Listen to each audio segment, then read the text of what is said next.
Channel पे जाइए, सबसे पहले सब्सक्राइब कीजिए, फिर आप हमारी पार्ट 1 देखिए। तो आज हम करने जा रहे हैं इसका पार्ट 2 और आज हमारे सबसे पहले आता है why do we need balance, why we need to balance a chemical equation. Law of conservation of mass matter can neither be created nor be destroyed in a chemical reaction। ये आपने class 9th में जरूर पढ़ा होगा कि जो हमारा law of conservation है वो ये कहता है कि जो हमारा मैटर का जो भी मास है वो बिल्कुल भी ना ही केमिकल रिएक्शन से डिस्ट्रॉय हो सकता है और ना ही हम बना सकते हैं किसी भी केमिकल रिएक्शन में। Okay, so number of elements involved in a chemical reaction should remain same at reactant and product side।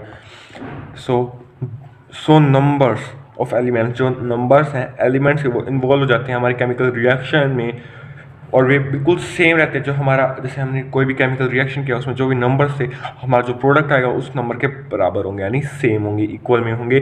Same at reactant and the product side, reactant और प्रोडक्ट दोनों के नंबर, एलिमेंट्स के दोनों के number same होंगे। तो अब बारी आती है हमारे टाइप्स ऑफ केमिकल रिएक्शन की। Okay, the reaction in which 2 or more reactant combine form a single product। हम एक रिएक्शन जिसमें 2 या 2 से ज़्यादा रिएक्टेंट हम यूज़ करते हैं एक सिंगल प्रोडक्ट को बनाने में, यानी एक ही प्रोडक्ट को बनाने में, उससे हम एक मिनट, केमिकल रिएक्शन का पार्ट हो गया ना। हाँ, chemical reaction, types of chemical reaction की एक टाइप से डेफिनेशन है। तो हम एग्जांपल ले लेते हैं। हमने जैसे ए को बी से प्लस किया तो हमारे पास ए भी मिला है, यानी ए और बी दोनों अलग थे, जब उन्हें प्लस किया, इनको मिलाया तो वो एक सब्सटेंस बन गए ए बी। फॉर एग्जाम्पल हम केमिस्ट्री में से एक एग्जाम्पल ले लेते हैं, हमारा बर्निंग ऑफ कोयल, कोयल का बर्न होना, यानी सी हमारे सॉलिड हो गया, कार्बन और ऑक्सीजन हमारी गैस होगी, दोनों को प्लस करेंगे तो CO2 यानी कार्बन डाइऑक्साइड हो गई, ये हमारी गैस है। तो इस है ना, 2 सब्सटेंस मिलकर एक सब्सटेंस बनाते हैं, सॉरी एक प्रोडक्ट बनाते हैं, एक सिंगल प्रोडक्ट बनाते हैं। एक और एग्जाम्पल लेते हैं, फॉर्मेशन ऑफ वाटर, H2 हमारी गैस है, हाइड्रोजन हमारी गैस है जिसके 2 आइटम्स हम लिए, ऑक्सीजन भी हमारी गैस है जिसके हमने 2 आइटम्स लिए, दोनों को कंबाइन करेंगे तो हमारे पास H2O यानी लिक्विड में हमारे पास हमें अपना वाटर मिल जाएगा जो हम पिएंगे। तो अभी जाइए और पानी पी के आइए। सो डिकम्पोजिशन ऑफ रिएक्शन, अब हमारी आती है डिकम्पोजिशन ऑफ रिएक्शन की। अभी डिकम्पोजिशन ऑफ रिएक्शन है क्या चीज़? In this reaction, a compound splits into 2 or more substances called decomposition reaction। एक इस रिएक्शन में जो कंपाउंड है वो स्प्लिट हो जाता है, यानी मुड़ जाता है, अलग हो जाता है। 2 इक्वल से स्प्लिट स्क्रीन होती है ना, 2 स्क्रीन एक साथ, 2 और मोर सब्सटेंस, 2 या फिर 2 से ज़्यादा सब्सटेंस में वो बट जाता है, उसे हम डिकम्पोजिशन रिएक्शन बोल जाते हैं। यानी ए मान लो कोई एक हमारा ये है, एज यू कैन सी हमारा एग्जाम्पल ले रहे हैं, जो हमारा ए है वो बट गया बी और सी में। अगर हम बी और सी को प्लस करेंगे तो हमारे पास ए आ जाएगा, लेकिन जो हमारा ए है वो किसी केमिकल रिएक्शन के द्वारा, डिकम्पोजिशन रिएक्शन है उसके द्वारा ये ए चेंज हो गया, यानी बट गया, 2 हिस्सों में बट गया बी प्लस सी में। जैसे हम वाटर को उड़ा देते तो हमारी हाइड्रोजन ऑक्सीजन अलग हो जाती है, यानी वाटर में से 2 गैसेस अलग होना, यानी उसे भी हम डिकम्पोजिशन ऑफ रिएक्शन बोलेंगे। अब बारी आती है डिकम्पोजिशन ऑफ रिएक्शन के पार्ट्स की। यहाँ पे 3 पार्ट्स है डिकम्पोजिशन ऑफ रिएक्शन के, हम एक एक करके आपको सब बताएंगे। पहला पार्ट है हमारा थर्मल डिकम्पोजिशन। थर्मल डिकम्पोजिशन, हाँ थर्मामीटर नहीं, थर्मल डिकम्पोजिशन। दूसरा हमारा इलेक्ट्रोलाइटिक डिकम्पोजिशन, बिजली का झटका ना लग जाए सुनिए। फिर हमारा फोटोलाइसिस डिकम्पोजिशन, और इसमें हमें कोई फोटो नहीं खींचनी होती, ठीक है। अब हम स्टार्ट करते हैं उन डिकम्पोजिशन रिएक्शन के पार्ट से। तो हमारा पहला पार्ट था थर्मल डिकम्पोजिशन रिएक्शन। ये सुन के आपको कोई थर्मामीटर नहीं लग जाएगा जो से आपको बुखार हो जाए। तो सिंपल वे में है, when decomposition is carried out by heating. जब एक डिकम्पोजिशन, कोई डिकम्पोजिशन वो हीटिंग के द्वारा अलग अलग कर दी जाती है तो उसे हम थर्मल डिकम्पोजिशन कहते हैं। ये भी थर्मल डिकम्पोजिशन का पार्ट है, लेकिन इस पर जो थर्मल यानी हीट, इलेक्ट्रिसिटी और सनलाइट, इन तीनों चीज़ों के द्वारा जो भी हम किसी भी केमिकल रिएक्शन या फिर किसी भी हमारे जो प्रोडक्ट है उसको अलग करते हैं दो भागों में, ये इन तीनों में वही है, लेकिन इसमें अलग अलग चीज़ों का यूज़ हो रहा है। तो हमारा थर्मल डिकम्पोजिशन है, when decomposition is carried out by heating, जब किसी भी डिकम्पोजिशन में हीटिंग के द्वारा सब्सटेंस अलग हो जाते हैं उसे हम थर्मल डिकम्पोजिशन कहते हैं। फॉर एग्जांपल CaCO3 सॉलिड की फॉर्म में है, इक्वल टू में हम हीट अप्लाई करते हैं तो वो CaO solid plus CO2 gas में, यानी कार्बन जो हमारे सॉलिड फॉर्म में, अब उस पर हम हीट अप्लाई करते हैं तो वो कार्बन ऑक्साइड और कार्बन डाइऑक्साइड में बदल जाती है, जो हमारे एक सॉलिड और गैस की फॉर्म में है, दोनों का बंटवारा हो जाता है। तो हमारा नेक्स्ट पार्ट आता है electrolytic decomposition, when decomposition is carried out by the passing electricity. बिजली का झटका ना लग जाए आपको ये सुन के तो अच्छा है। जब भी व्हेन डिकम्पोजिशन, किसी भी डिकम्पोजिशन हम कैरी करते हैं, उसे उठाते हैं, उसे पास करते हैं, उसमें से इलेक्ट्रिसिटी जो दो पार्ट में डिवाइड हो जाते हैं उसे हम इलेक्ट्रोलाइटिक डिकम्पोजिशन कहते हैं। फॉर टेक एग्जांपल H2O, यानी हमारी H2O हमारा वाटर को जब हम इलेक्ट्रिक करंट डालते हैं, यानी कि आप पानी में तार मत डाल के देख लेना प्लीज़, ये ऐसी चीज़ें घर पे ट्राई मत करना, हमारी गुजारिश है आपसे, ठीक है। तो जब हम H2O में करंट डालते हैं तो वो हाइड्रोजन ऑक्सीजन में डिवाइड हो जाता है। कभी आप देख लेना किसी पानी में करंट होगा ना तो उसमें गैसेस निकलेंगी, आपने गैसेस निकलती हुई थोड़ी थोड़ी देखे होंगे, या फिर आप यूट्यूब पे और भी वीडियोस है देख लेना। H2O इलेक्ट्रिक करंट पास होता है, उसमें से हाइड्रोजन और ऑक्सीजन हमारी दोनों गैस निकल जाती हैं।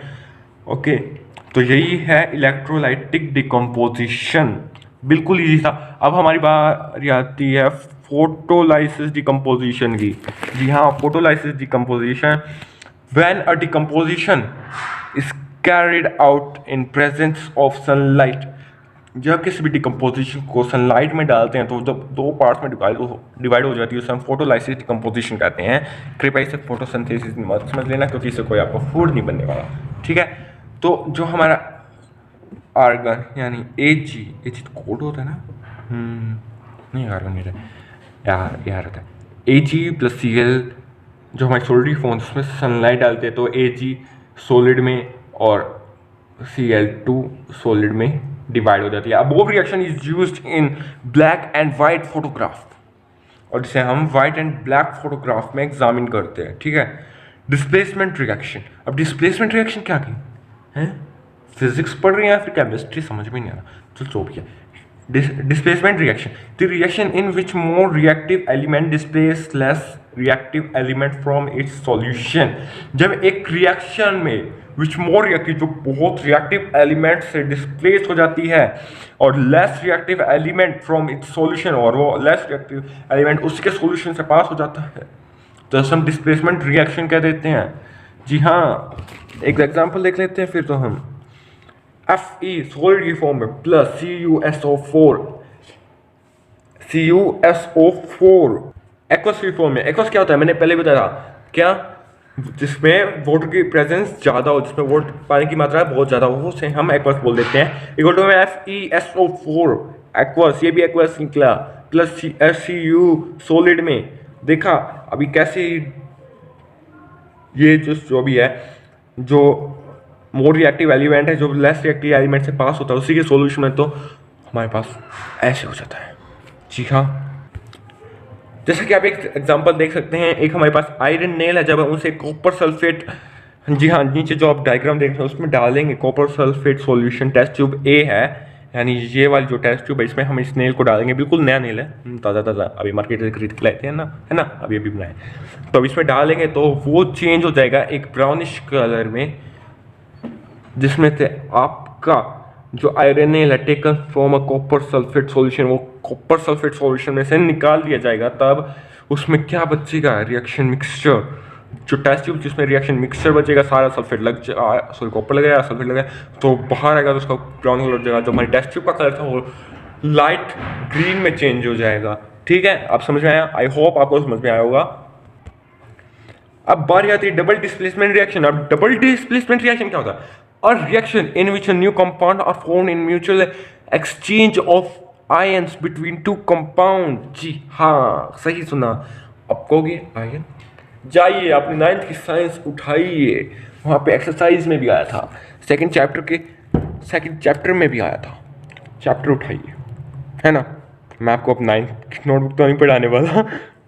तो हमारा डबल डिस्प्लेसमेंट रिएक्शन ये कहता है जब एक रिएक्शन में नया कंपाउंड बनता है, म्यूचुअल एक्सचेंज, और जब आयंस की जो म्यूचुअल एक्सचेंज होता है बिटवीन कंपाउंड, किसी भी दो कंपाउंड के बीच में किसी भी दो आयंस का एक्सचेंज, सॉरी एक कि जब एक कंपाउंड फॉर्म होते हैं ना, ध्यान से आराम से सुनो, आप कंफ्यूज नहीं होने का, कंफ्यूज नहीं होना है, ठीक है। तो जब भी कोई नया कंपाउंड बनता है ना, तो म्यूचुअल एक्सचेंज होता है आयंस का, ठीक है, किसी भी दो कंपाउंड्स के बीच में से। हम एग्जांपल लेते हैं, आप नीचे देख सकते हैं Na2SO4, एक वैसी फॉर्म होती है, इसमें पानी की मात्रा बहुत ज़्यादा होती है, ठीक है।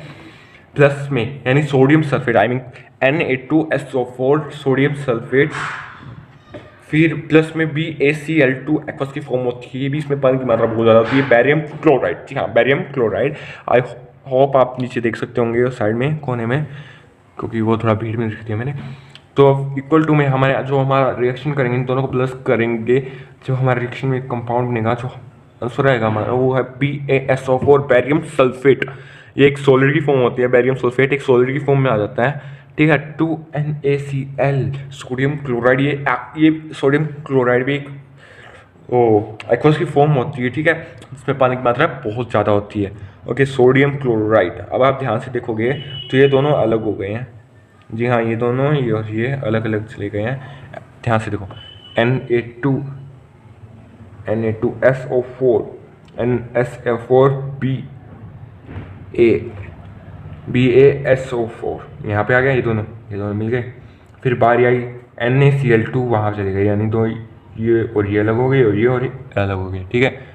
यानी जो हमारा सोडियम और क्लोराइड था वो अलग हो गए, और जो ये हमारा सल्फेट और बैरियम यानी बैरियम सल्फेट हो गया वो अलग हो गए, ठीक है।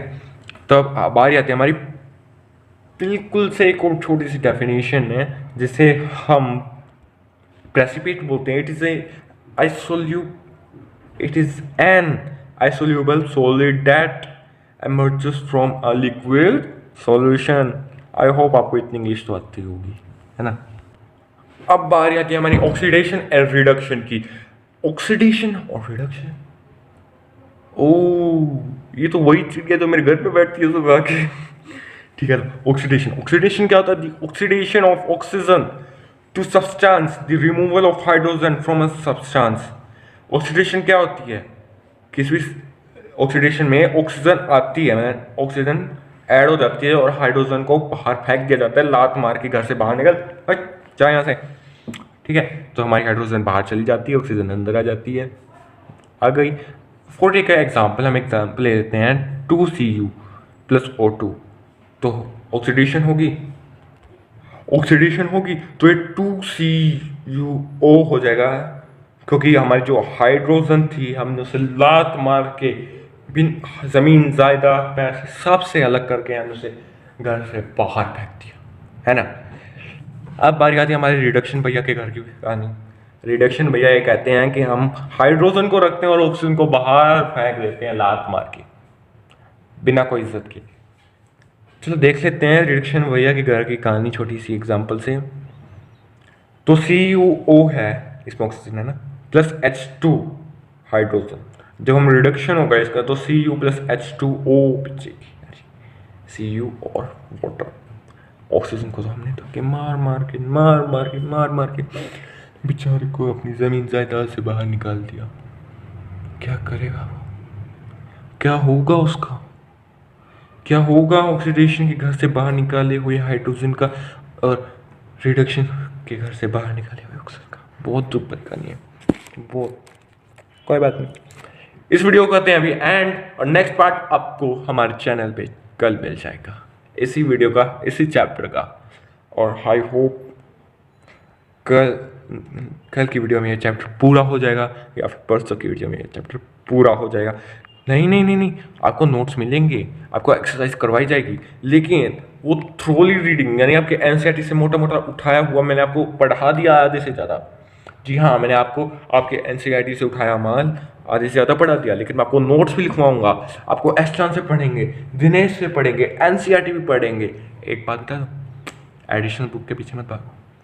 मोस्ट ऑफ जो क्वेश्चंस हैं वो NCERT से आते हैं। 97% क्वेश्चन आपकी NCERT से आते हैं, चाहे लिखवा लो मुझसे, ये मेरा प्रूफ है। प्रूफ नहीं है, मतलब मैं दावा करता हूँ इस बात का, चाहे बैट लगा लो किसी भी बात की। NCERT से आपको इतना बाहर नहीं मिलेगा, ठीक है। सो बाय, आई होप आपको ये वीडियो अच्छी लगी होगी। अच्छी लगी तो प्लीज़ सब्सक्राइब कर देना, लाइक कर देना, शेयर ऐसे कर दो जैसे कि इंटरनेट ही ओवर हो जाए। नहीं, मैं आपको नहीं कह रहा हूँ आपको इंटरनेट ओवर करो मेरे लिए। सो बाय, कमेंट्स तो भर देना।